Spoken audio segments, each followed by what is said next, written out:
말씀의 제목은요. 마태복음 21장 이제 23절부터 27절까지의 말씀을 통해서 종교 지도자들과의 논쟁 속에 담긴 예수님의 모습입니다. 어제에 이어서 계속 살펴보도록 하겠습니다. 어제도 말씀드렸다시피 이 오늘 본문의 사건은 예수님께서 예루살렘에 입성하신 이후 이제 3일째 되던 날에 있었던 일이라고 말씀드렸죠. 예수님께서는 이제 십자가 구속의 사건을 이제 사역을 감당하시기 전에 앞서 이제 마지막으로 성전에 올라와서 하나님의 말씀, 복음을 가르치시고 전하는 일을 감당하셨습니다. 자, 그런데 이때 누가 찾아오죠? 대제사장과 장로들이 찾아옵니다. 한마디로 유대 종교 지도자들이 찾아와서 이제 예수님께 논쟁을 벌이는 거죠. 예수님은 이제 공격하러 온 거예요. 당신의 권위가 어디서 나왔냐? 하면서 이제 함정에 빠뜨리려고 이제 찾아온 겁니다.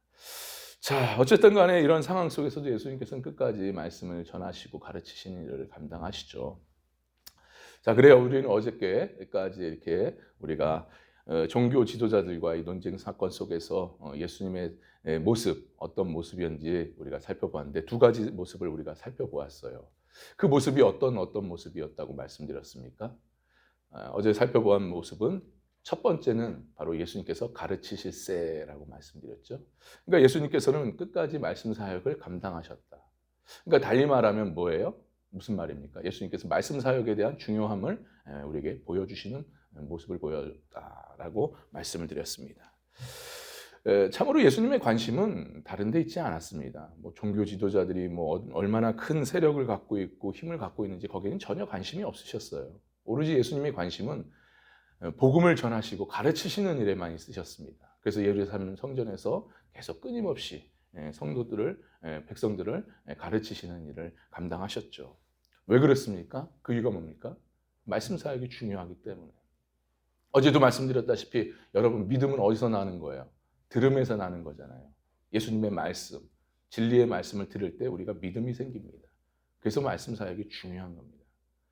그리고 무엇보다도 말씀 사역이 중요함을 어디서 우리가 알 수 있습니까? 참된 교회를 세울 수 있는 그 근거가, 그 뿌리가 바로 말씀이에요, 말씀. 그러니까 좌로나 우로나 치우치지 않기 위해서는 말씀으로 우리가 굳게 서야 됩니다. 그리고 믿음의 길, 천국 길을 가기 위해서는 말씀이 필요하다는 것이죠.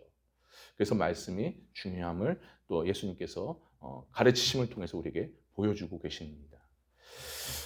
아무튼 우리는 어제 이 예수님의 이 말씀 사역을 끝까지 담당하시는 이 모습을 우리가 살펴보았고요. 두 번째는 뭐였습니까? 바로 너희가 대답하면 나도 이르리라 라고 하시는 말씀이었죠. 너희가 대답하면 나도 이르리라. 이것은 바로 끝까지 사단과 타협하지 않는 공의의 모습, 예수님의 이런 모습을 우리가 보았습니다.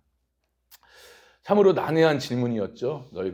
너희 예수님께 궁지로 모르려고 하는 이 예수님을 향해 당신의 권위가 어디서 나왔냐라는 이 궁지의 이 난해한 질문. 이 질문을 통해서 예수님을 쓰러뜨리려고 제거하려고 했던 이 종교 지도자들은 참 어쨌든 간에 예수님이 걸림돌이 되었던 거예요. 그런데 예수님께서는 이러한 이 종교 지도자들의 이러한 모습 속에서도 전혀 굴하지 않고 타협하지 않고 끝까지 묵묵히 진리의 길을 걸어가시는 우리 예수님의 모습을 우리가 보았습니다. 그래서 우리 또한 다른 건 몰라도 우리는 복음의 진리, 말씀의 진리, 생명의 이 진리만큼은 우리는 결코 타협해서는 안 된다 말씀을 드렸어요. 실질적으로 우리가 어렵고 힘든 상황에 처할지라도 끝까지 복음만큼은 우리가 진리의만큼은 지키며 나가야 된다. 그것을 항상 우선시하며 지켜야 된다라고 말씀을 드렸습니다. 근데 중요한 것은 그렇게 내가 복음의 말씀, 진리의 말씀을 타협하지 않고 지켜나갈 때 내가 손해볼 것 같지만 그렇지 않다 이 말씀드렸죠. 오히려 그것이 나를 살리고 내 가정을 살리고 내 교회를 살리고 더 나아가서 이 나라의 민족을 살리는 일이다. 그런 결과를 우리는 얻게 된다라고 말씀을 드렸습니다. 자, 이제 어제는 여기까지 살펴보았고요. 이제는 셋째로 종교 지도자들과의 논쟁 속에서 담겨진 이 예수님의 모습, 과연 어떤 모습이었느냐, 세 번째로 한번 본문을 통해 살펴보겠습니다. 셋째입니다. 셋째, 종교 지도자들과의 논쟁 속에 담긴 예수님의 모습. 셋째, 예수님께서 요한의 세례가 어디로부터 나왔느냐라고 물으셨습니다. 이것은 종교 지도자들에게 물어보신 거죠. 그렇다면 요한 잘 알지 않냐? 이 세례 요한이 어디로부터 그의 권위가 주어졌느냐? 이제 말씀을 묻는 거죠. 25절의 말씀인데 우리 함께 봤습니다. 25절 함께 봤습니다. 시작. 요한의 세례가 어디로부터 왔느냐? 하늘로부터냐? 사람으로부터냐? 그들이 서로 의논하여 이르되 만일 하늘로부터라면 어찌하여 그를 믿지 아니하였느냐 할 것이요. 예.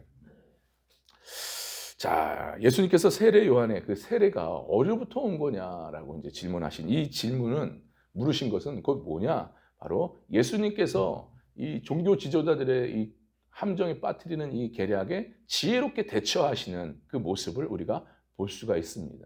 그러니까 쉽게 말해 결론적으로 예수님의 지혜로운 모습이에요. 이게 지혜로운 모습입니다.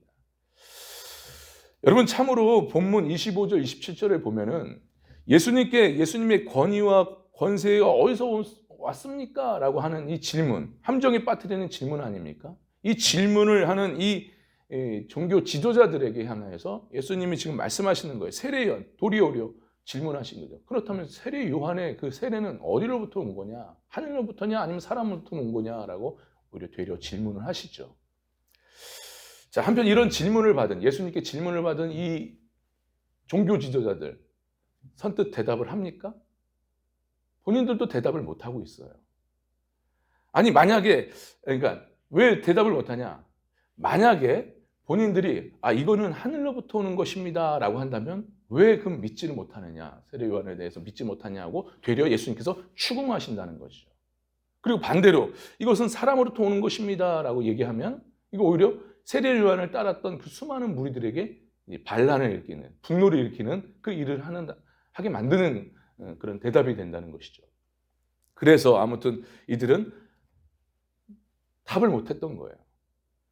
근데 보세요. 근데 예수님께서는 결국 유대 종교 지도자들, 그들로부터 공격받는 상황에서 예수님은 어떻게 해요? 보니까 전혀 동문서답하지도 않으시고 또 그 질문에 대해서 회피도 안 하시고 아주 명확하게 정확하게 대답을 하시는 예수님의 모습을 우리는 보게 됩니다. 다시 말해서 유대 종교 지도자들하고 하여금 그들이 스스로 깨닫게끔 하는 그런 질문을 던지셨던 거예요.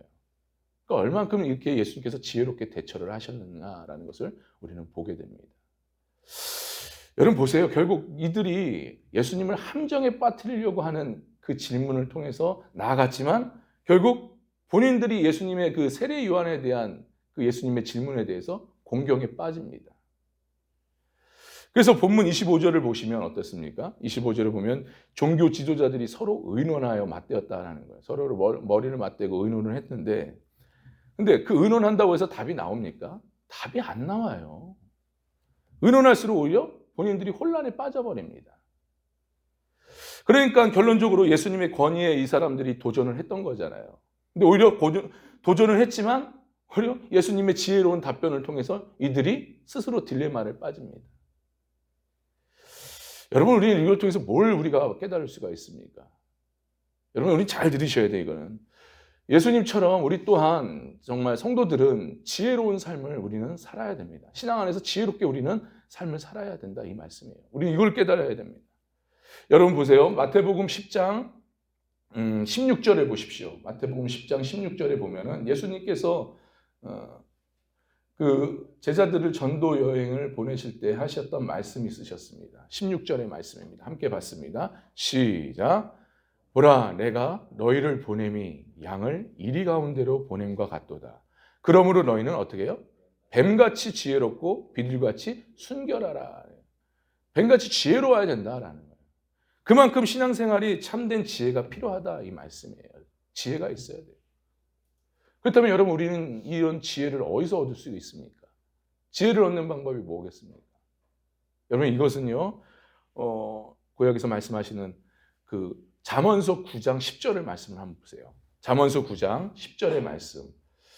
잠언에 보면은 그런 말씀이 나오죠. 잠언서 9장 10절의 말씀을 보면 뭐라고 되어 있느냐 보겠습니다. 시작. 여호와를 경외하는 것이 지혜의 근본이요 거룩하신 자를 아는 것이 명철이니라. 아멘. 그리고 시편 111편입니다. 시편 111편에 보면은 111편 10절에 보면은 뭐라고 되어 있냐, 뭐라고 말씀하느냐. 함께 봤습니다. 시작. 여호와를 경외함이 지혜의 근본이라. 그의 계명을 지키는 자는 다 훌륭한 지각을 가진 자이니. 아멘. 여기까지요.